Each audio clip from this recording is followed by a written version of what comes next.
quality balls into their box a few times. Max had a shot well blocked by their left back or one of their centre halves after the keeper's palm one out. We were good, no doubt about it, in that first half, and we, as Reedy said, don't think we deserve to be going in one down. I totally agree with that. But back to fine margins, do you not think that if, say, I think it was somebody had the balls played in from the right, I think, and somebody, if they'd gone for a diving header, if that person had, I can't remember who it was, well, I think it's a midfield player actually, who's coming in back post, if he just you know, chucked himself at it, old school diving header, would have been 1-up. Yeah. And then, that's my question answer then. I know I'm not saying I appreciate its fine margins. And had we gone 1-up, well, how would you have set up in the second half? Would you have I'm just interested to know, would you have gone to try and hold the 1-0, or to given their defensive prowess, would you have said to the lads, you know, go for a second? No,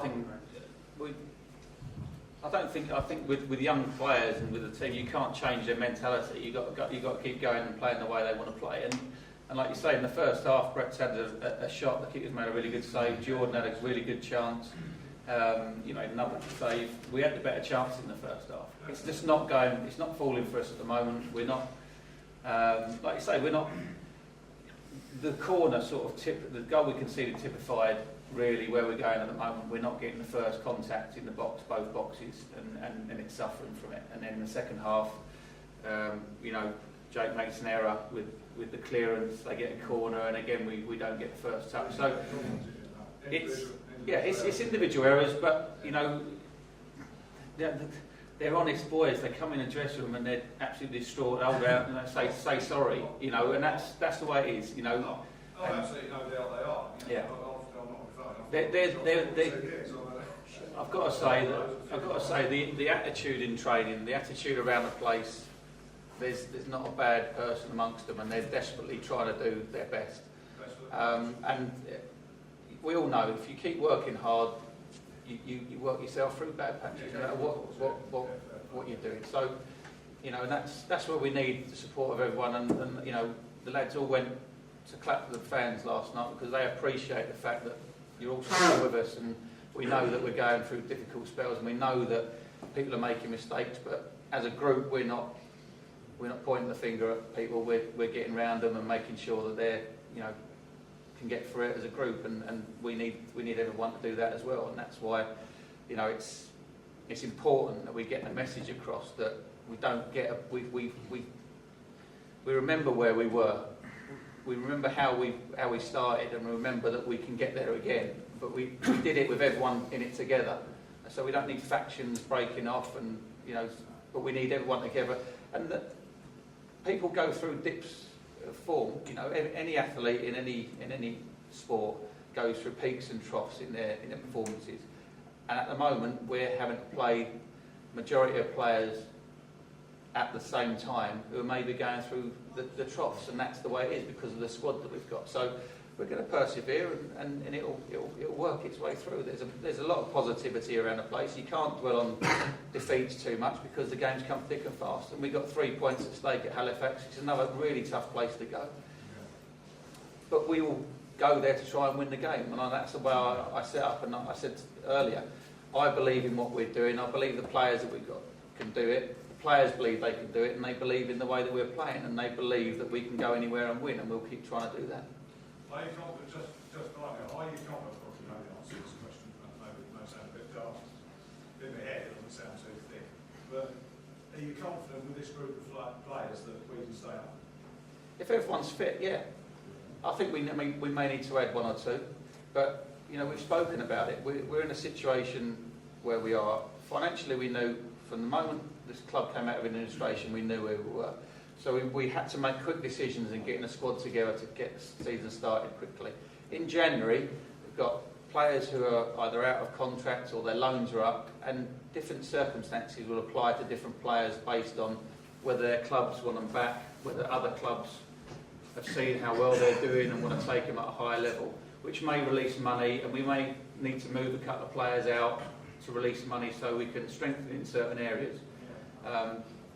You know, we've spoken about it, you know, all the time, and we're talking about plans for how we can change it, you know, just maybe give us a little bit more impetus in different areas, and that's what we want to do. But we haven't, you know, we are having to go to people and contacts and, you know, beg borough and still at the moment. That's going to change a little bit in January, and hopefully, you know, we can still pull the crowds in and get people through the door that will enable us to have a little bit of money to go and get, you know, say another centre forward or someone to replace someone who may be going back out on loan. So there are always plans in place for that.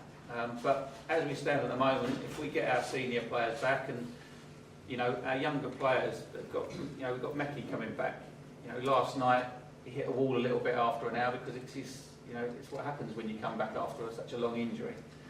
And so if we've got a bigger squad, so we can put people in the side and pull them out and make sure that physically they don't overcompensate for what has happened before. And I think we found that with injuries this season. We've played people because of out of necessity. And people like Joe Ostler, his ankles just kept on going and going to the point where he just couldn't go anymore. If we've got everyone back fit, then hopefully we can restrict those problems that we're going to have and be stronger.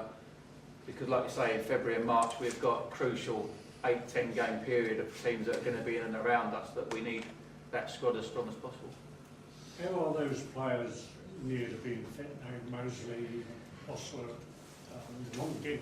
I mean, Tonkin seems to go really off the radar. Yeah, Tonkin trained on Monday, his first day.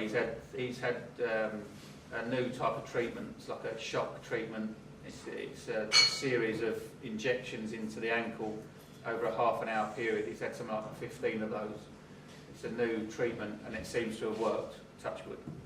So he's training, so we're hopeful that in the next couple of weeks he could be involved. Molesey is very, very close, but just not quite there. He's got a problem with his hamstring that stems from his back. So we've been sending him to podiatrists and things like that. But he's sort of working in training without actually going full out because we don't want to push him too quickly and reoccur. And he's been a massive miss for us. He's our, I think everyone in the first 10 games, he was our catalyst to, you know, the energy that he's got, enthusiasm, and the way he's around the group is infectious and gets people going. And we've missed him, there's no doubt about that. But we can't rush him back and then lose him for another 10 games. So I think we have to be a bit cautious because of his injury record over the last few years as well. Osler is a little bit further off. You know, he's got a problem with the ankle where the ligaments have been stretched severely. And again, we can't push him too quickly, but we're working and it's gradually getting there. And Glenn Morris, we're looking probably the first week, 2 weeks in December, but the fact we brought John Henley in to January meant that we didn't rush Glenn back again because we can't afford that situation. You know, we went with one goalkeeper because financially that was going to enable us to get another player in, but you know, we're fortunate that you know, Charlton and Reading have really helped us out and given us 2 good young goalkeepers who, you know, have come in and provided us, you know, for the cover when Glenn's been injured. So obviously Mecky coming back, you know, is a big plus for us, and once he fires on all cylinders and gets his match fitness back, it's going to be a big boost for us. So yeah, it's a case of trying to get through it and get them ones back, and you know, but it's, we're hopeful by the sort of Christmas period we'll have most of them back in the side. Why do we always seem to play one up front? Why, you know, we're putting the ball forward to Brett Williams, and he does a marvellous job sometimes getting your head to the ball and laying it up. There's nobody to run onto it. You know, are we not being so defensive in terms of that? Why don't we play 4-4-2 sometimes and go for attack, because that's the best form of defence, surely? Yeah, we played 4-4-2 against Chester away. Just felt that the way they set up would have been ideal for our wide players to get them, and I thought that we did a good job. Like I say, I think the Molesey injury has been a key reason for us struggling in the way that we've played because of his energy, Jaden did a good job in that for several games, and his performance levels just dropped a little bit due to the intensity of the work. I like to set up with a 4-3-3 if we've got the personnel, but also I look at the opponents as well, and we don't intend to play defensive. We're working every day in training and making sure we get more balls in the box, and we're working on our midfield runs, and we're trying to get the opposite wide player in. I think Jordan's scored a couple of goals from getting in some good areas when the ball's coming in from the other side. But I'm not adverse to changing the way we play, but certainly it depends on our position, and it depends on who we've got available as well. Next one, much more exciting game. Well, you say that, but at the beginning of the season, I bet you said it was exciting when we were playing 4-3-3. It swings and roundabouts. You can make out, like if we'd won 3-0 last night, you wouldn't be saying that. So I think it's very. I understand what you're saying, but it's very easy for a manager to pick holes in what's going on based on the last 2, 3, 4 games. I'm looking at the bigger picture, and if I start changing the way we play, then it comes across as a negative to the players who believe in what we're doing and how we started the season and how we set up. So we agree, and we know that the positions that we've lost the energy in that we had at the beginning of the season has affected our performances. I think that certainly Mecky could be a big influence in that, because once he's match fit, he's certainly got those levels that we can have. But hopefully Molesey will come back in, and that will give us an extra edge as well. So, it's very easy to jump the gun and change it all, but then if you change it and it goes wrong, then the players don't think you believe in the system yourself, and then you're in trouble. So we'll keep persevering and believe in what we're doing. And we need to score more goals. We're not blind to that fact, and we need everyone chipping in on that. It's not something that's been lost on us at all. Thank you. Right, finally, if we can try and keep questions to hands, please, that would probably make things a little bit easier. It's a message for Andy. I'm sorry about this, Andy, because I'm a big admirer of yours. At the risk of repeating what other people have already said, in fact the gentleman who's just spoken has said about it, you actually mentioned about going back to the start of the season, and I was in the crowd when we played Dartford at home. I do think that the home formation system, whatever you want to call it, has changed from when you played Dartford. It was a far more fluid 3 up front. Brett Williams certainly had support alongside him, rather than one right, one left, which it seems to be a bit like that now, which sort of contradicts the gentleman who said about we don't play with any width, because I think we do play with perhaps too much width at the moment. I'm not sure we have the luxury of that. I really enjoyed that Dartford game. I was in the East Bank and I was the one saying we've got our football back. I think after 7 games we wiped off the 10 points. We won 3 out of 4 at home, and the only defeat was Cambridge. We're obviously a very good side. We'd taken 1 point out of 3 games away. I saw the Salisbury game, and Pato didn't play in that game. He brought in Aaron Wickham, and it was a sort of baptism of fire for Aaron. And we haven't seen too much of him since. What I'm saying is that you needed to probably tinker for the away form, because you were a bit worried we weren't picking up points, but it seems that the formation you now play away, you seem to have introduced it at home as well, and it seems to coincide that we've picked up points and dug out results away, where our home form has stuttered a little bit, because to me Brett Williams was on fire for the first 10 games of the season when he had a bit of support alongside him. The second 10, I think he's got 3 goals, 2 of which are penalties. To me, he doesn't look quite the same player, Andy. So I'm just wondering whether it is a case of using the squad and just changing the formation for home games and changing away games, whereas at the moment it seems to be the same away and the same at home. Dartford are 5th bottom. Dartford are 5th bottom, and they, in my opinion, they're not a great side. And we were playing very well at the time. I agree, we played well there, but I'm going over the same points over and over again. We're missing. Brett Williams had support from Molesey, and we kept the ball better. You know, I think that you can pick any game out throughout the season and say we did something well and something poorly. You know,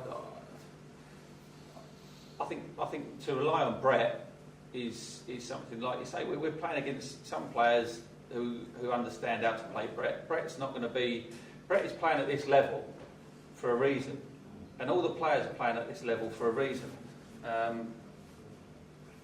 We didn't play a 4-4-2 against Dartford. It wasn't a 4-4-2, it was a 4-3-3, and it was extremely fluid, it was really entertaining. Yeah, we're playing a 4-3-3 now. But if you haven't got the ball, it can't be fluid. But it was narrower. We didn't play with one right out on one touchline and one on the other, which we seem to at the moment. We had Brett, we had Pato, and I think we had Molesey just roaming around behind them. Right, I'll answer your question. Yeah, sure. I'll answer your question. Jordan Roberts was playing at Bishop Stortford last year.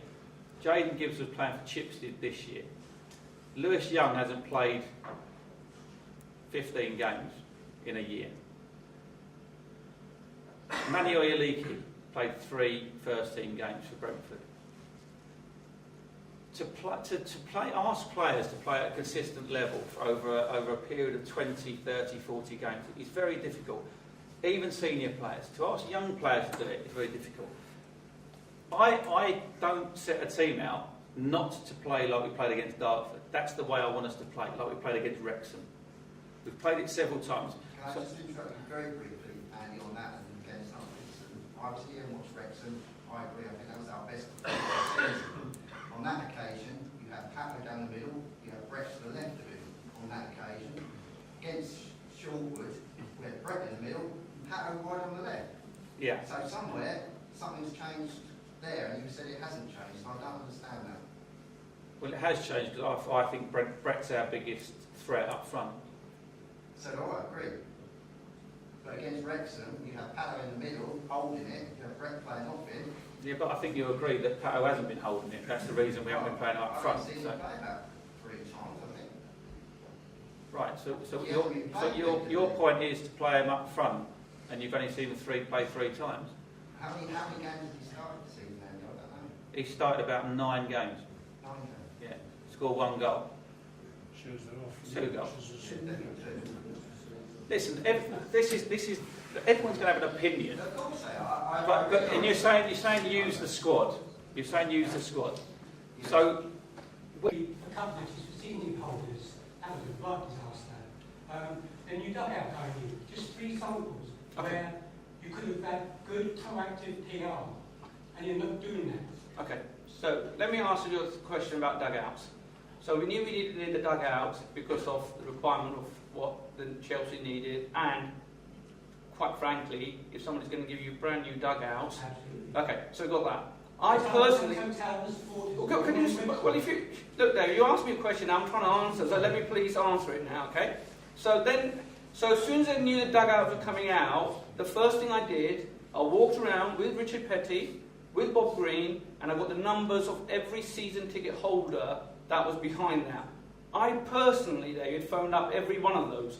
The only person what was your... Tony Baines. Tony Baines. You got 3 season tickets. 3 season tickets, right? And if you see the email I sent to Bob, and you see the date on it, I constantly, and I'll give you my the data from my phones, I phoned you about 7 or 8 times. There's no answering machine on it. Couldn't leave you a message.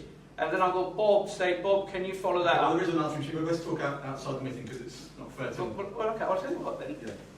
But no, you want transparency. Listen, you asked for that thing I didn't phone. I'll give you a record of my phone calls from my office on that number. I'll even remember now, it's 01276 something, I've got it written in there. 0125. Okay, but I'll give you that. But I personally, if you ask Bob and Richard, I've phoned every one of you to say this is what's going on. I wanted personally to come in there and have a look at it. Okay? So that's sort of the thing that we thought was going to impact. Then you said about the Shortwood, the season tickets.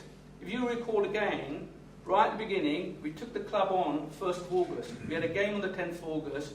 We had a website. We were trying to get the season tickets sorted out. We had no VAT number. We had no bank account. We had nothing really. So we made a quick decisions about what we want to do with the season ticket. Admittedly, we made a mistake by not publicising that. And because we didn't, people sort of made some sort of comments about it. We rectified it. We said, right, okay, we'll give it back to them. So we did that. I'm not sure how much more transparency you need. It's being proactive, announcing that the short game would be free for season ticket holders, announcing that dugouts will be going in. There's been no mention on the official website that either of those two things. And then others. Telling the supporters what is happening, getting them involved in the club. And right, so I think, can I just jump in there, just to nip this in the bud? I think where we've kind of gone a bit wrong there is because we lost faith in the website. I'm just going to kill this question off, by the way. Because we lost faith in the website, everybody knew that was on social media. Now, if you're not on social media, we're not hitting them people. So that's a valid point that you're making. We'll take that away and we'll put that into place. Because everybody here on social media would have known them points. Every single one, and some of you are nodding your heads. If you're not on social media, we apologise. We must make sure that we're communicating better on the website. Yeah? And again, one thing we need to be aware of is we have reduced, because of our financial commitments, our workforce here at the stadium. So, we would need to allocate that task to make sure that happens to Richard and Bob to make sure that hopefully we do communicate better on the website. I think it would be good PR. Yeah, it's good. You're right, David. Okay, thank you. David, just to finish on that, we got 7 databases here that we didn't even know about. So one of the things we're doing is to collate all those databases as one, so we can actually communicate with you.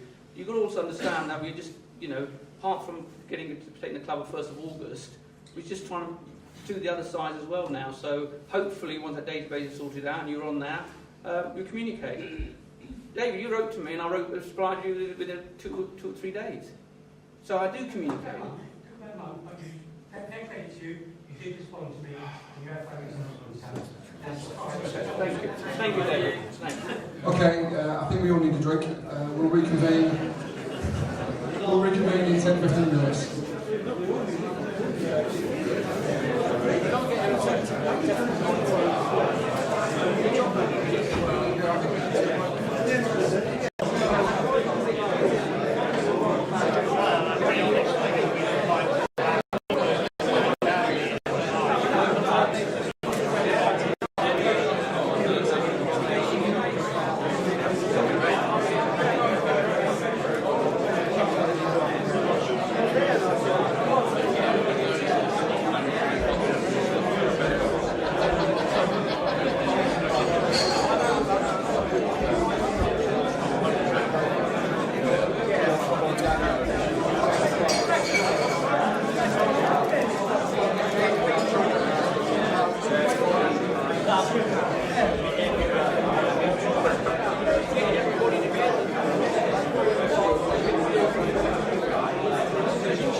taking your seats, ladies and gentlemen. I think we're ready to go in 1 or 2 minutes.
Sorry to interrupt conversations, it's 8:40, unless we want to be here all night. I think we can probably retake our seats and reconvene. And if I could reiterate as well, if people could...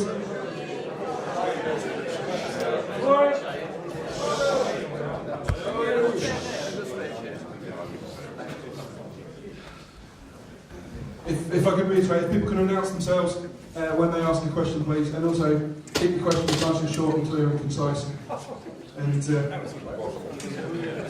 not enter into in-depth discussions. That would be very much appreciated. That way we can let everybody here make their questions and make their points heard. So I've already got, if everybody's ready to go, we'll play musical chairs on the top table. I've got a hand at the back, and then if I can have another hand for the second question, we can keep this moving nice and swiftly. Yes, while I was having a drink just now, one of the supporters came up to me and said that he knows 3 of the board members, which is John, Shaheed and Tony, but doesn't really know the other 2. I don't know whether it's possible whether you could introduce yourselves and what your role is on the board. Thank you. Shall I kick off? I'm John Denning, and I apologise for being late tonight. If I was part of Andy's squad, he'd probably have fined me by now because I got the wrong start time. I've been on the board for the last 3 months, and my sort of remit, if you want to call it that, is that I'm looking at the future of the club from the wider perspective. The wider perspective being how we really make a community impact. And that ties up with lots of other things that I do in the community, so there's a good sort of allegiance there. And also in terms of where the football club fits in, both its property and what it does for the greater community. So I work with the council, with other supporters, to try to improve the standing of the club overall, looking more to the future than the day-to-day operation. So that's where I am. Yeah, hello everybody. My name's Russ Howell. I guess I got involved coming to Aldershot about 3 or 4 years ago. Along with my wife, we bought season tickets to come to the Ebb. Enjoyed it, got caught up with the club. My background, I'm retired now, but my background was that I worked for 35 years in a major $40 billion multinational company where I was finance director. I spent a lot of my life being parachuted around Europe to the various problem businesses, which were tended to be billion-dollar businesses in their own right, and tried to turn them around. So my background is very much in terms of financial planning. So obviously, with the club being in administration and needed to come out of administration and seeing if it could work, I was asked if I could help and sit down and write the plans, and which I thought was going to be a 2 or 3 month thing, and I'm still here. So yeah, I was involved in writing the plans, and writing a financial plan, I guess, is very much like Andy creating a plan for the team. I mean, it's dead easy to do on a PowerPoint presentation. You know, you don't have to be that clever to write a decent financial plan.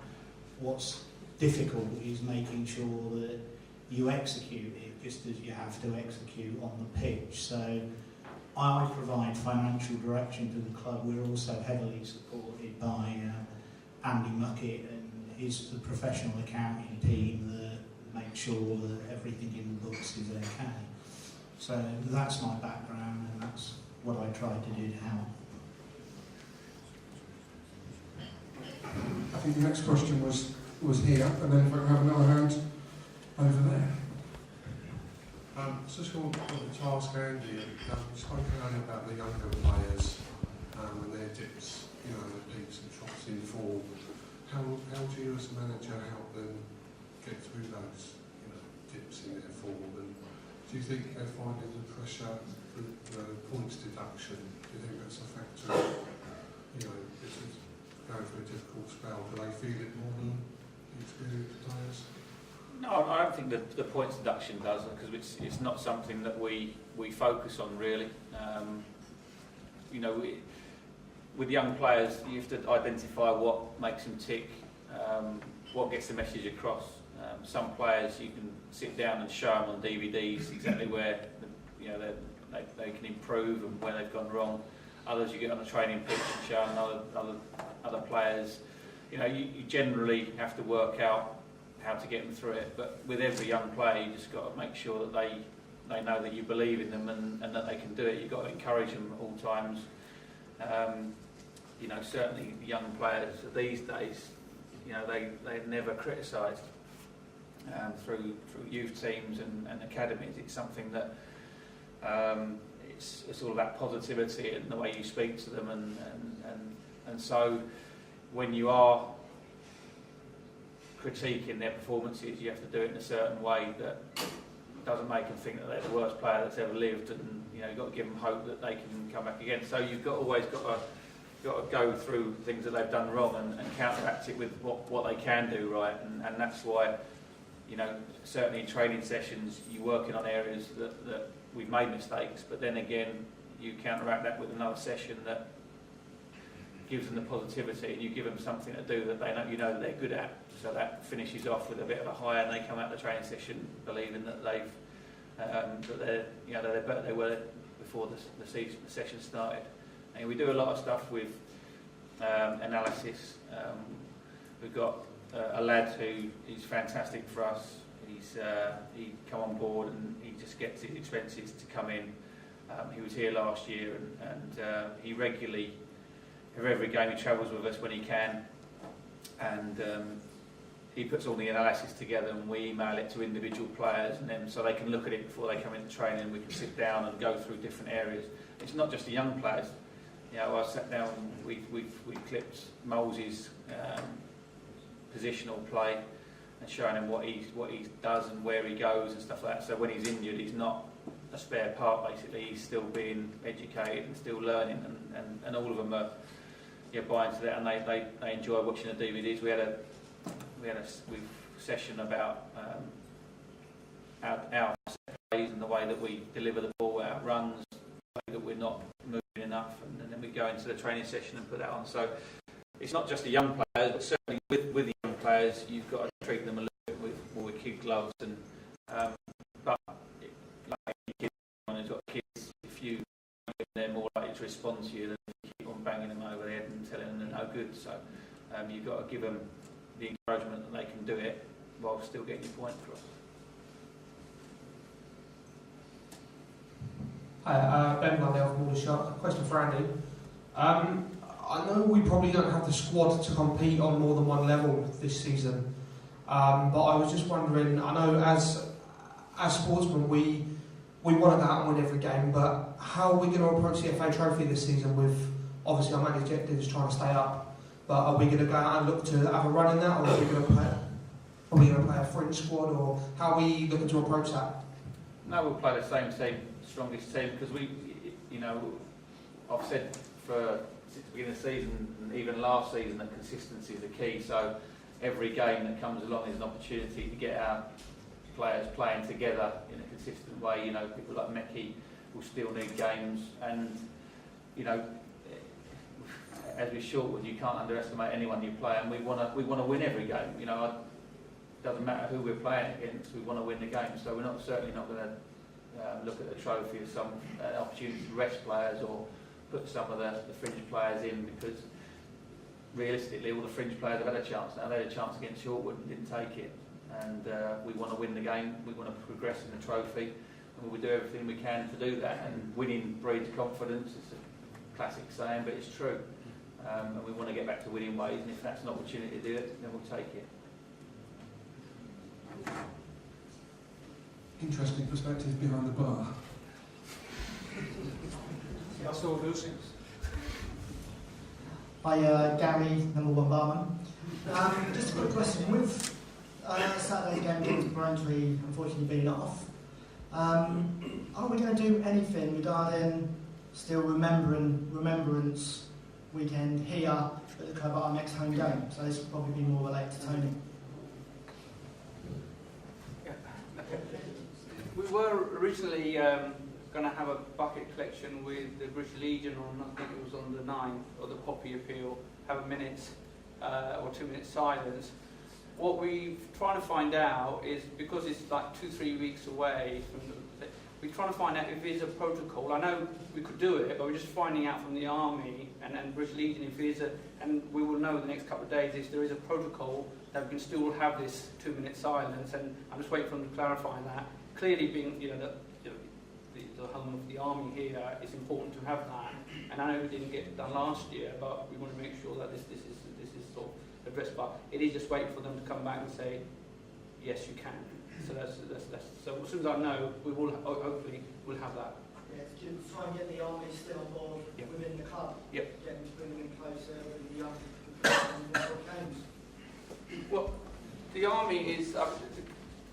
Army is a big part, and what John was saying earlier on, and Tony obviously being an ex-Army guy, we had also had a visit because there's about 10,000 coming back here as well. So the commander, the council, Andrew Lloyd has been very supportive. So he's invited us for a meeting with him so how do we get engaged with them. When the Chelsea played the under 19 Shelper game on Wednesday, they went out on the Army radio and said they could come in. It's a bit of an awkward one because the youth games you can't have alcohol unless you are seen as corporate. Then you can have that. So what we tried to do was to actually put them over to the South Stand where Nicky was to actually get them. And I think quite a number of people did turn up, but it is something that we do need to hit the Army. And to be honest, we got the Nepalese opening up their faith centre here and on our doorstep. So we try and obviously work with them again. It's been, as I say, there's a number of areas we're trying to get involved in. But what you've got to also understand is, the cost that we've got 4.5 staff now fully employed working behind the scenes here today. The club's been going again now for 3 months, and I know that one of the things that you were talking about is the spend. Is the club, the 3 months it's been running now, are we working within the budgets you set, or if there is any surplus that can be given to Andy, if you saved any there? But no, really, I just want to know, are we actually on target for what you set out at the start? Yeah, I mean, firstly, the number one priority, the the two priorities that we have, obviously, is that we want the business to be sustainable and to get to a situation that we didn't have in the past where, you know, revenue exceeds costs. So we put a plan together at an early stage in administration, and like all plans, you don't get them 100% right, but what we're trying to do, our sort of next priority after that is whatever monies we can find. We don't talk about can we make a profit, we talk about what we can put into the football budget. And I think, I know it's right in saying that versus the initial numbers that we spoke to Andy about, we have actually increased that a little bit, as much as we can, and we're currently working through how we can find extra monies to give Andy some scope, as he talked about, as we run up to the end of the loan period and the transfer window in January. Are you going to actually going to consider doing any share options or anything like that at all? Well, share options, that was a very good question, and it was a question that was asked from the floor last time, and my response was that, you know, we genuinely want, for two reasons, to give you guys, the supporters of the club, an option to be part of the club, as you were the other one, by launching a share programme. That was a statement that I made back was it 2 months ago? We didn't have a chance to get it together, but I said we hope to be able to talk to you about that, and we are in the very early stages of being able to launch that, and it's quite fortuitous because we want to make sure that it's done in a very professional way with sort of third-party people managing the way we've done it, and Andy stood over there is actually going to oversee the process for it. So I'd probably, if you don't mind, Andy, I'd perhaps ask you to talk a little bit about how it's going to work. Sure, not a problem, Russ. I don't think it's any secret to anybody in the room that the board are quite keen on having community involvement, and so to give you guys the opportunity to have ownership in the company that's running the football club is obviously important for them, and no doubt important for you. So I think broadly what we've discussed is that there will be an opportunity that if you want to get involved financially in the club and own a share of the club, then I think realistically the board are kind of, you know, open to people approaching them and saying, yes, I would like a financial stake. And we're at the stage where we have a draft document that is in effect an application to say, yes, I would like to get involved, and just committing funds from as little as £100 if that is what you want to do. Yeah, no, I think we actually have those documents with us today. Absolutely, yeah.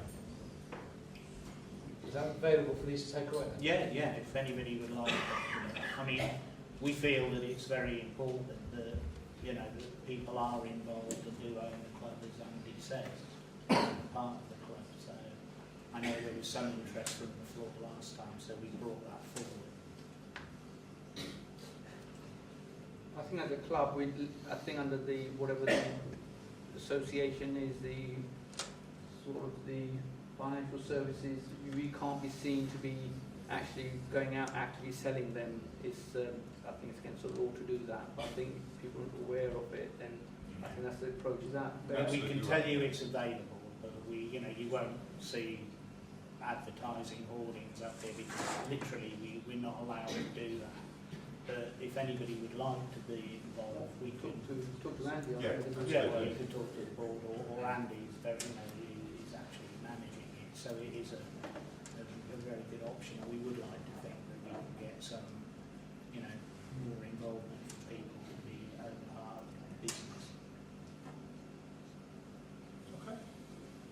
Next question. Oh, this is good. We're in a state of silence.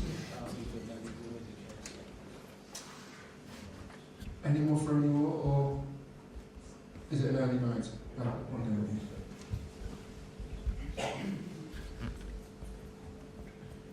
Just wanted to address this to all the board members present here tonight.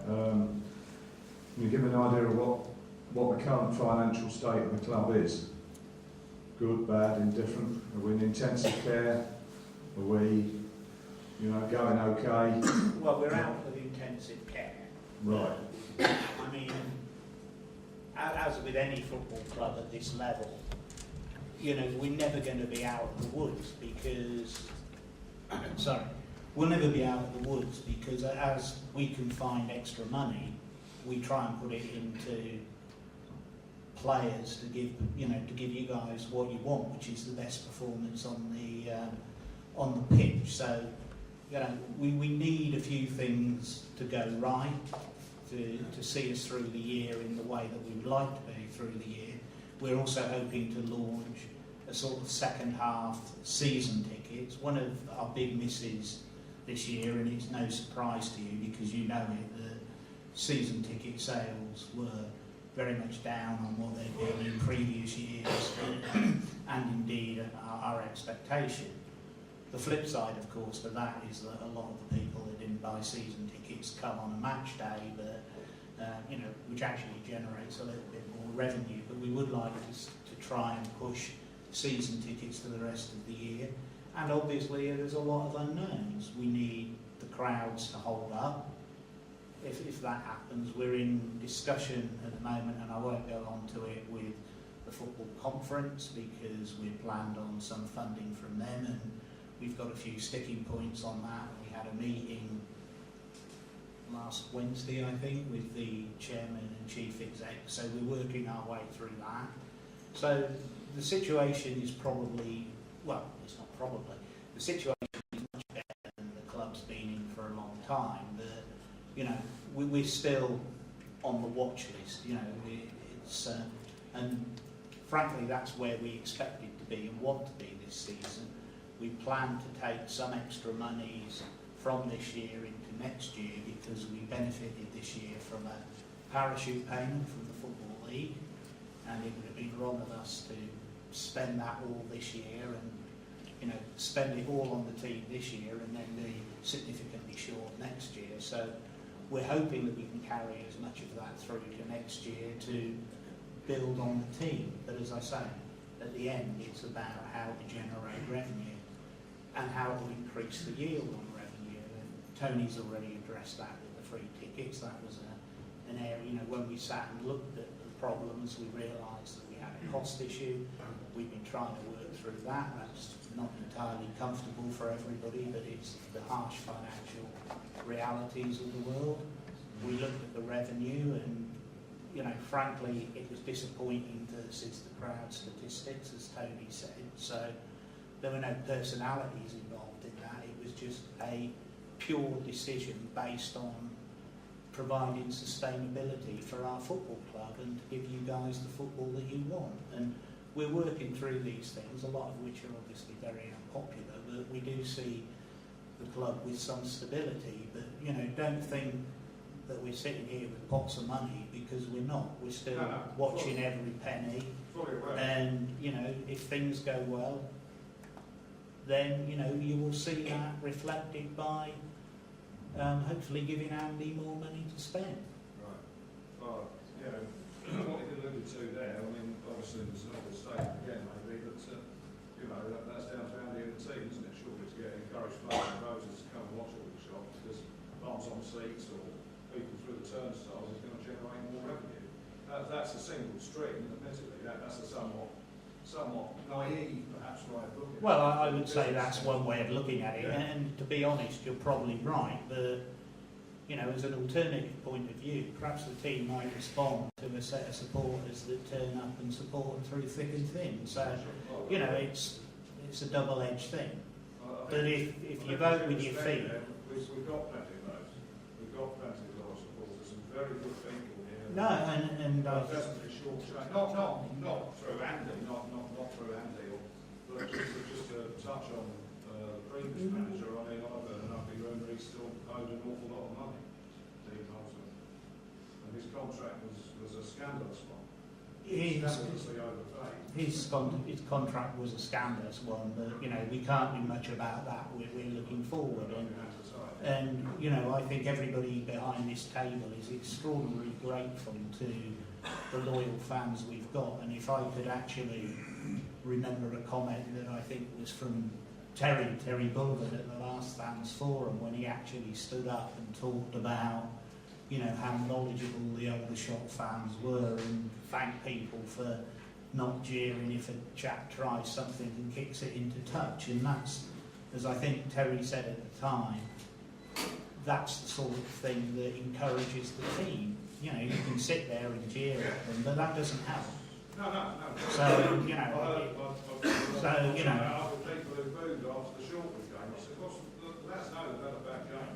Well, they don't need to be. You know, we all know that they were probably the last people that needed telling about that. But exactly. They're pros, whether they're young or more. So, you know, as fans of the club, you've just got to stick together and do your best. Promise not to boo again. Well, you know, we're all going to boo. I mean. No.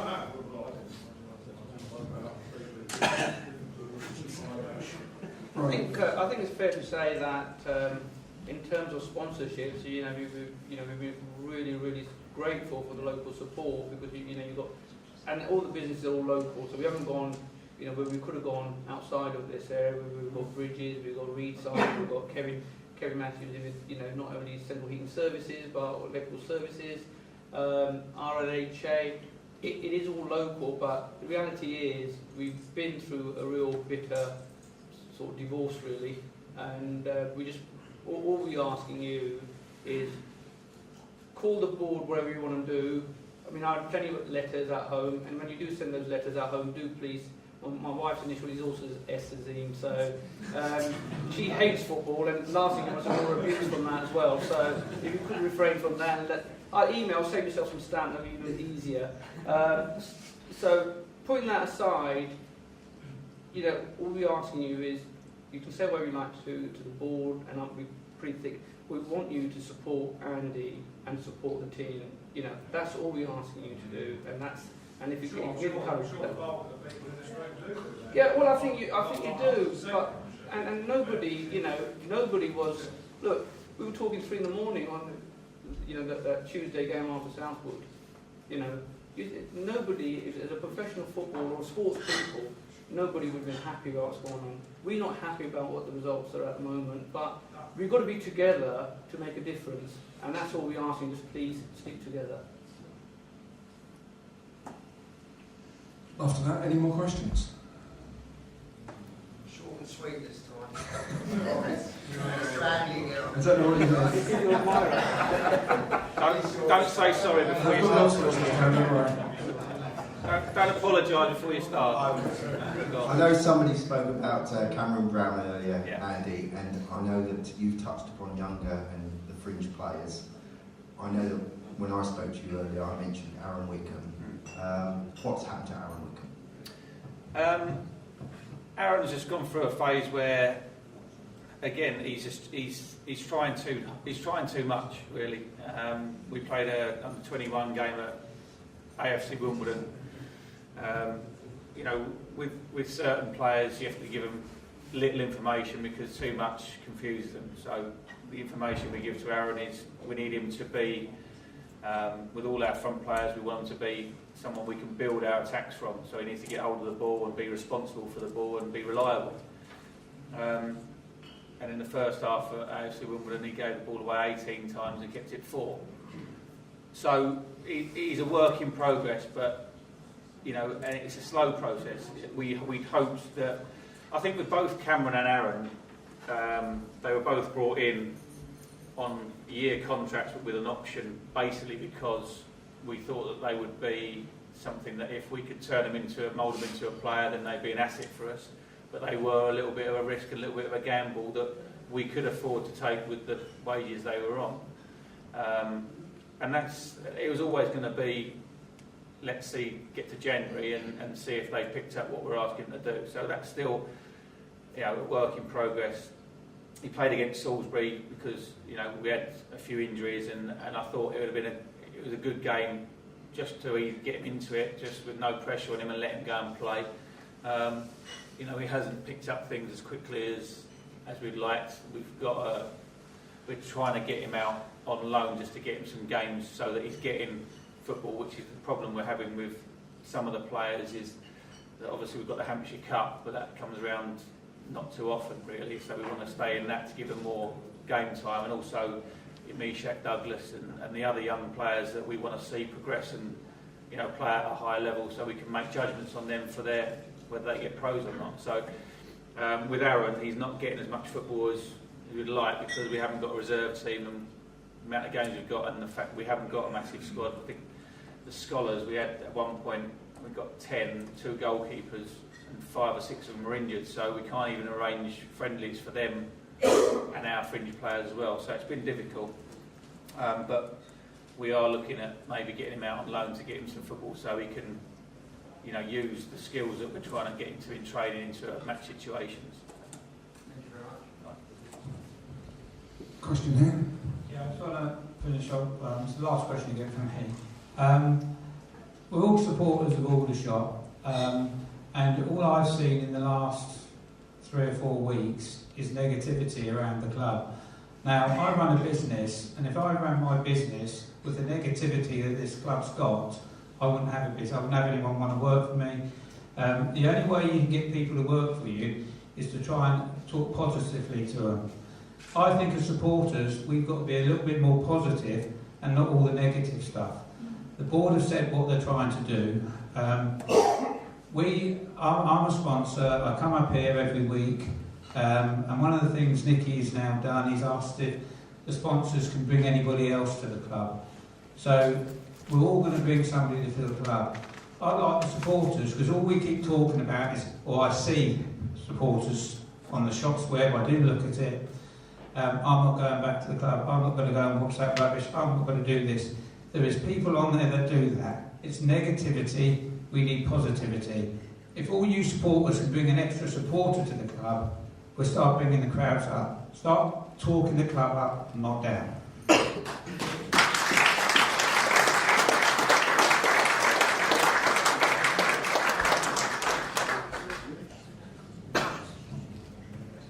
Any questions?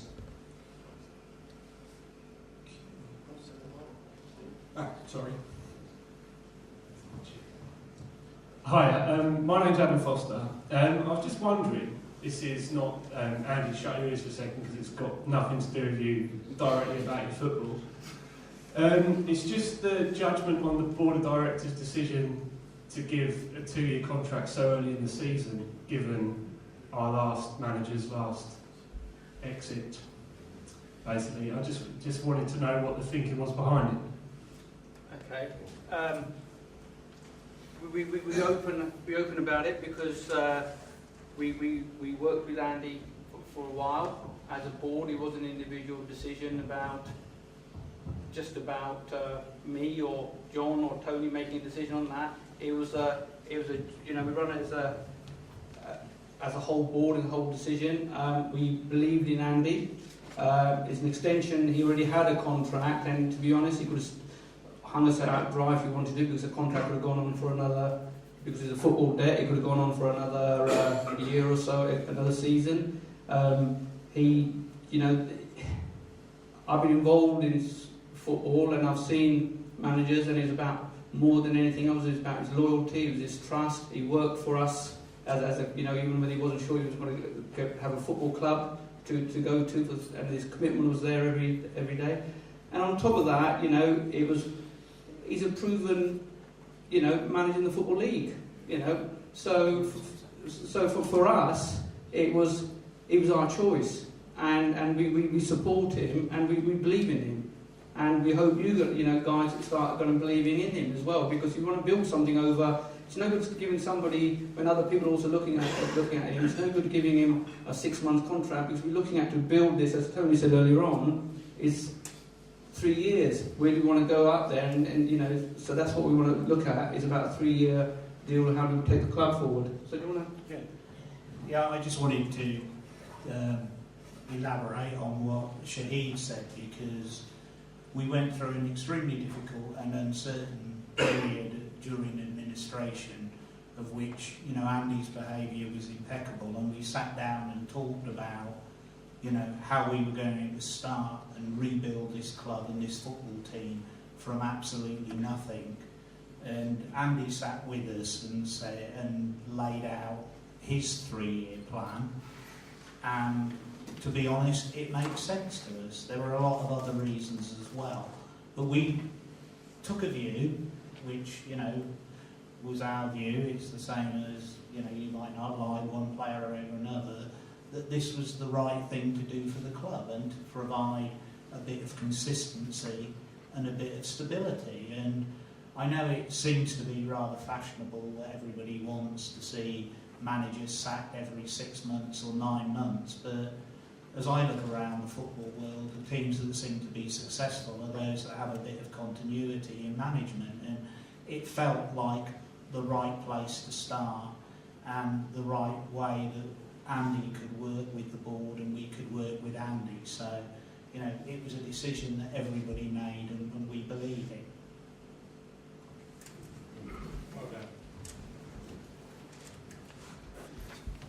I think we've seemed to have exhausted most of the questions in the room, and I would also say thanks to everybody for asking their questions online, emailing me, Twitter, Facebook, the message board, whatever. One question, I think, just to end on maybe, from Andy Duff. Can the table between them give 3 reasons that will make people want to come to Aldershot Town Football Club and will want to keep coming? Sorry if that's a bit of a difficult question to throw at you. A chance for a bit of positivity, maybe. Well, look, the bottom line is you know, it's got the whole history of the football club going back to '92 and previous. It is a club that has been around in the communities. What we have lost for us is what it means to the community, and that's what our real focus is really getting back in encouraging the community to get back into it. This is the hub of the community. So we want to, and that's all the work we've done with the stand. I know you questioning that there hasn't been many people coming through, but I can tell you, and Bob's somewhere around here, and Richard's here, every home game, there's a whole list of emails that comes from me that all the tickets, how many tickets gone to this school. So there's a whole link with it we're going to get in there. The important thing is how do you make people welcome here, and that's the most important thing for us, is that we want to make people welcome, feel part of it, and we want to be open to people to ask. You know, we're here, I'm not hiding anything.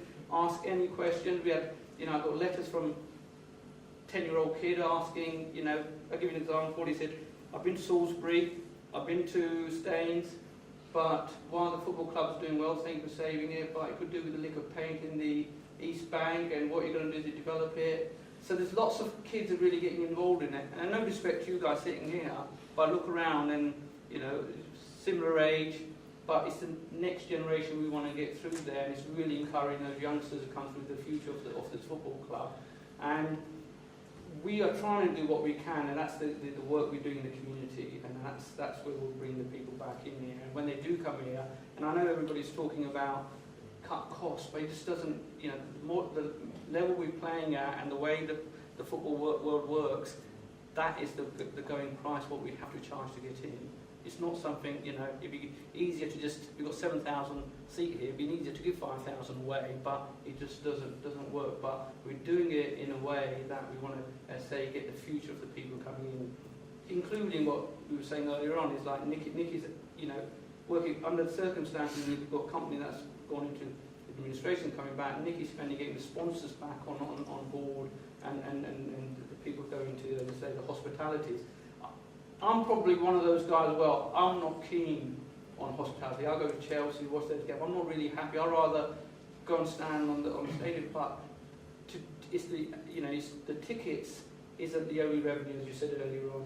We will look at other avenues of getting it in, sportsman dinners, doing lots of other commercial activities. But the town has a population of 30,000, but it has a catchment of 900,000, near enough, 900,000. And we haven't been out in that area to try and encourage people back in. So that's probably, for me, would be to be the heart and soul of the community. That's what I like to see, where we get more people back in. I'll just elaborate on that.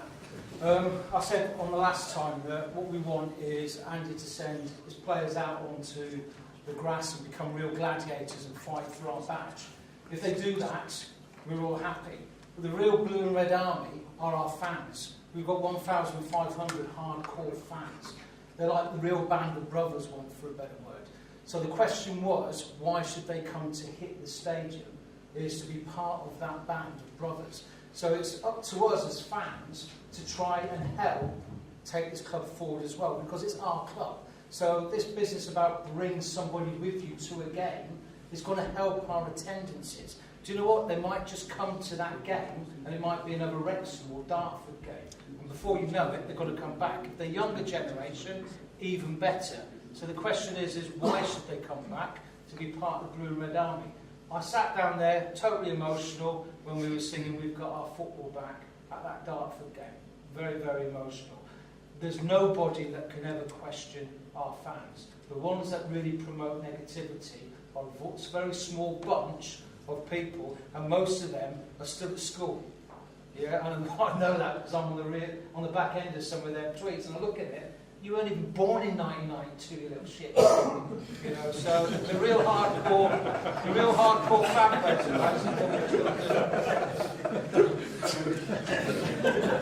Follow that. I think that it's very important that you know, from myself, I've been here, 9 months now, and it's been a lot of things that have gone on in the last 9 months that no manager would ever experience in their whole career. But certainly, you feel, I certainly feel a connection with the club, and I wouldn't have gone through what we had to go through in the summer without realising that there's an opportunity here, not just for myself, but for the club. And in the short time from February to the end of the season, I realised how much it meant to the club. And I've been down here a lot, watching games when I was manager at other clubs and when I was scouting for people, when I was doing stuff. And I've, said to a lot of people before I even came here, it's one of the most friendliest clubs and the most sociable clubs that I've known. And people are very knowledgeable. And that was one of the reasons why we knew this was a good place to come in the first place. And I think sometimes it's easy to lose sight of where you've come from and what your ideas of what the future held. And certainly, back in April, everyone just wanted to make sure they had a football club. We've worked extremely hard to make that happen, everybody, and that includes you and everybody else out there who is not here tonight. And we need to maintain that and remember that, we're not a massive club. We've got to hold on to what makes us a special club, and it's what we've got here in the room. And there's going to be people that are disappointed, there's going to be people that are upset, but I remember going up to the fans at Grimsby before our first game, and every single one of them shook my hand and just said, we've got a team. Now, we have got that team, and we're a work in progress. Behind the scenes, we're a work in progress. We work so hard to make sure that we can improve things. And there's going to be things going on wrong along the way. It's not for the want to try. And to encourage people to come back is that we have got now here a group of players who every time they put their shirt on go out there with the intention of playing their heart out for the shirt. And certainly when I was here last year, we didn't have players that did that week in, week out. We've got a board of directors and a group behind the scenes, and everybody, Bob works here. He must work 25 hours a day here. We've got people that we representing, and we understand that we're representing you on the pitch, and we will give you everything that we've got for every moment that we're here to make sure that this club is successful. And when things go wrong, it doesn't mean we're not trying, we're not working as hard as possible. We're like I say, we're a work in progress. It's going to keep going. We're 3 months into a 9-month season, and there's a lot of improvement to be made. But if we keep working as we have done, things will improve more off the pitch, more on the pitch, and you'll enjoy it a lot more. We're thinking about people more, and I think that's noticeable. And although the mistakes are made, and starting so late in the day, it was difficult. We're trying to arrange a friendly with Chelsea on the 7th of January, something like that, for Frank to commemorate his 100th birthday. Possibly. Mention that as a surprise. Cut. You should mention it. Anyway, so there's a lot of things to be. He won't hear, he won't hear, he'll be alright. No one will tell him. So from our point of view, it's a case of remembering where we were on the 1st of August, remembering where we are now. We've come a long way, and there's a long way to go yet, but we've started the ball rolling, and with the momentum that we can build with everyone behind it, and we're working as hard as we can, we know that we've got all your support, and we know that. You know, there's never been, to the gentleman at the back, never been any dispute with any players or any staff member that we haven't got the full support of every supporter. We know you're going to be disappointed when we lose or we play badly. We know you're going to be frustrated. We share that disappointment and frustration. But it means that we're going to work just as hard as we were the day before to make sure we get it right for you as well as us. So there's reason to be cheerful. So bring someone along. We'll do our best to make sure that we improve the product on and off the pitch. That was our promise before the season started, and that's not going to change.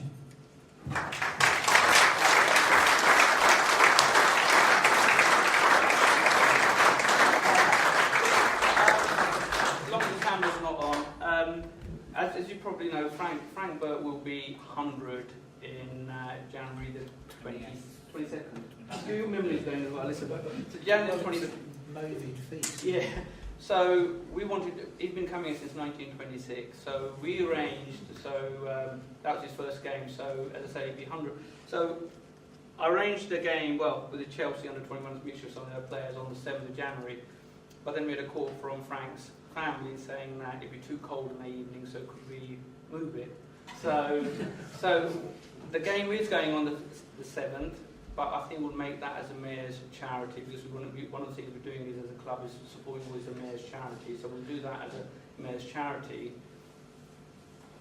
And please, I beg you, don't go. I don't think he looks at the forum anyway, but the game, his nearest birthday will be the Kidderminster game, which is on the 18th of January, and that's the game that we'll be using to, celebrate. So that's the one that we would, I think at the end of the day, we probably would need to push it out to support it for somebody. People know what he's done here, he's supported the club, I think he's supported in terms of whatever it is, 1926 or 84 years, I mean, the guy deserves more. That's what we're going to do. But the game on the 7th of January is definitely Chelsea playing as an evening game, so whatever you for the mayor's charity, I think. I haven't thought about it yet, but I just thought about it now. But at the moment, Mike Pusey is handling that, celebration. On that one, Sean, I think we'll thank you all for coming. And bid you goodbye. See you at Halifax and see you against Southport. Can we remind everybody it's a Carol service on the 19th of December? Oh, yes. Well, I'll record this bit.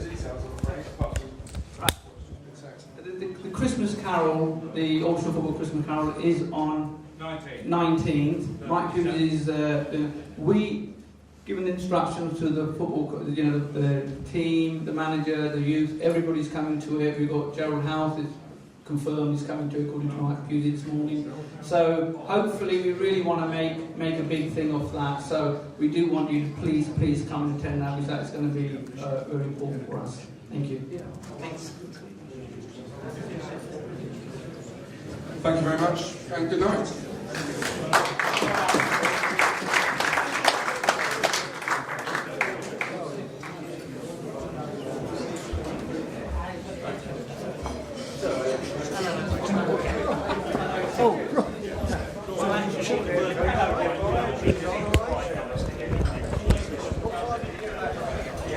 Well, that's it from the Aldershot Town FC Fans Forum Live. Hope you enjoyed it.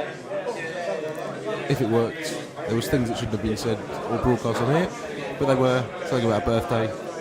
Cheers for listening later. Or watching even. Signing off.